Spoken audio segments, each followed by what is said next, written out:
Steve, we're talking about the implementation plan. One thing I want to emphasize and discuss with you a little bit is about disaster recovery. This is something that can be skipped. So my understanding when we're on the cloud, when we're using data centers, databases, is that some people really overlook protecting their assets, whether they're physical or digital. And I just wanted to hear your thoughts. Yeah, I think that has a key role in the implementation plan, because in as much as you're now encouraging or moving a lot of your transactional activity, your interaction with other people onto the web, you're creating assets there, you're getting dialogue streams and everything. What would happen if all that stuff went away? What if somebody hijacked your Facebook page or hijacked your website? Or I mean, there's a lot of potential mischief out there these days, and all you got to do is be successful to be a target. So protecting yourself against that, in a way, it's a classic IT kind of situation. Do I have redundancy? Do I have copies of these things in other places? So if the power goes down in one place, the power's up somewhere else. There's those kinds of things. Then I think it's not a bad idea, obviously, to keep hard copies and passwords where you can get at them, so that if you had to operate out of another location, you could pull it all together pretty quick. I know you've had some thoughts as well. Well, I know I spoke earlier about creating a plan, looking at your day from the beginning to the end, or even your whole month if necessary, mapping that out. What that does is that allows you to see all of the pieces that are required for you to do your job, for you to provide your service, and for your company to run. And having, you already mentioned the password list, but how to do the job itself. Disaster can be within the physical environment, it can be within your staffing, and in social media in particular, having all of the knowledge buried in one person's head, how to access the website, how to access the social media accounts, all of that's tremendously important for that information to be written down somewhere and in a safe environment. That absolutely needs to be very clear. But what to do when the Facebook page has been hacked, when the domain has been redirected to another site, all of these things need to be thought about within the implementation plan, so that when it does happen, your team and staff have already gone through the process of thinking about what could happen and how they're going to deal with it. Because when it actually does happen, they've already prepared for it, they've mentally already gone through the process, and it reduces the amount of panic that can happen. So those are my recommendations, really mapping out your day or your month to see where all of those pieces of information lie, those pieces of information that could stop the train from running down those tracks. It's true, and more money comes into your business based on your virtual presence. There's obviously the natural disasters that can happen, fire, flood, things like that might break the network or destroy the place that's storing your data. But then there's human relations disasters, an upset employee or somebody like that. So having access to all the passwords and keeping them in a safe place where at any time you can go in and retake control would be extremely important. Your approach to following the process of the day, I would think that going through that process and at each step saying, what would happen if there was no power? What would happen if somebody else had to do this? And making sure that all those little items and issues and solutions are written down, and then that's portable. Yes. Along with a laptop, perhaps, that has all the links.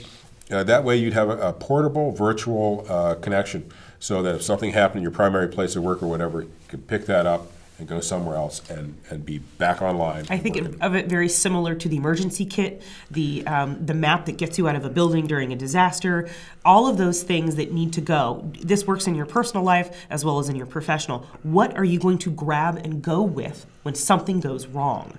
So having it all, I call it a manual, a legacy management document, however you like to look at that, disaster recovery, whatever information that you need to make sure that your business experiences the minimum amount of disruption in any situation. What information do you need for that?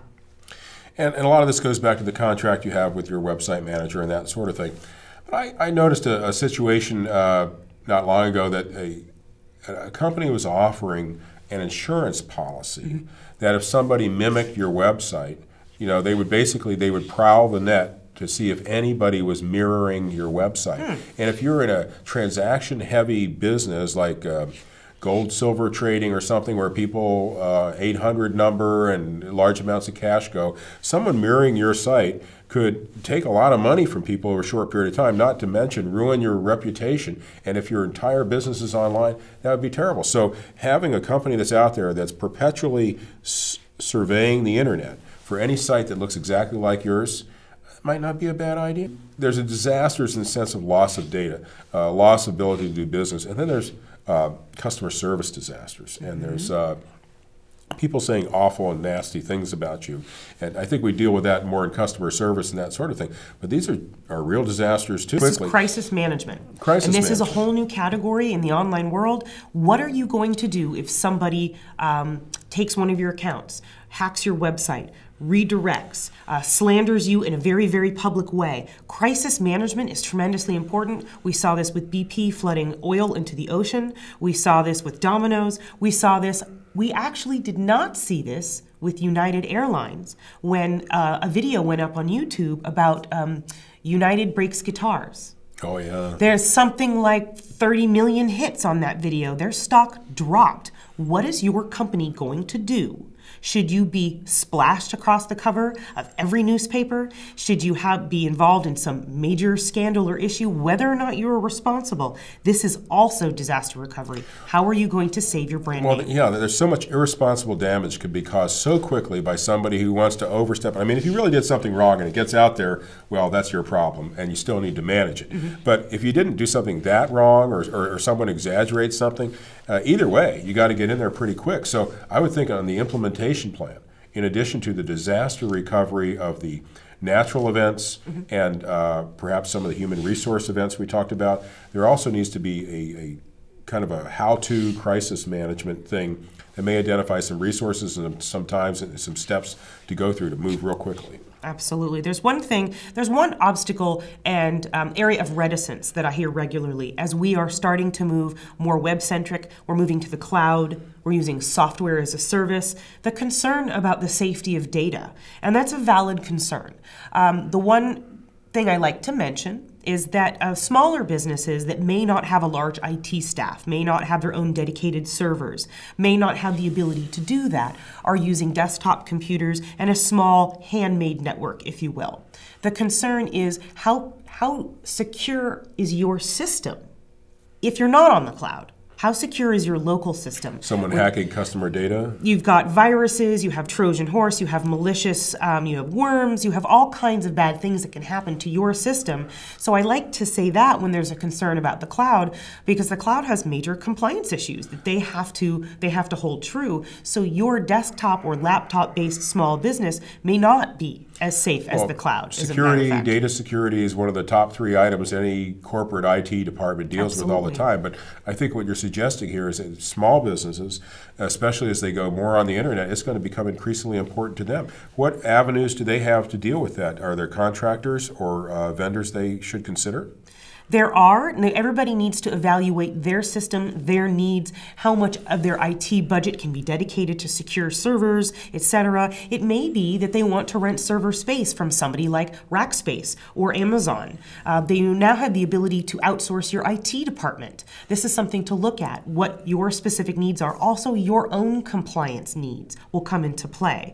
But one thing I do want to mention is that the financial services and the government have been using the cloud for over 10 years. So they have some serious concerns and compliance issues. So looking at that does help people feel a little bit more calm that if you have been banking online for a very long time, you're already experiencing the cloud with some of your most important data. So you're already comfortable with it, you just may not be thinking about it. So you can outsource some of those tasks, but everybody really needs to look at within their strategy, when they're looking at the priorities of their strategy, not to forget the protection of their data and their assets. So in the mitigation or in the implementation plan, steps towards mitigation of these disasters and security, there may be costs associated with that. Absolutely. They need to determine individually what their need is. And every industry has different needs, especially compliance, so that adds more tasks and more requirements onto that. But this is something that is regularly overlooked and is tremendously important because should it go down or should it get wiped out, your business could be gone.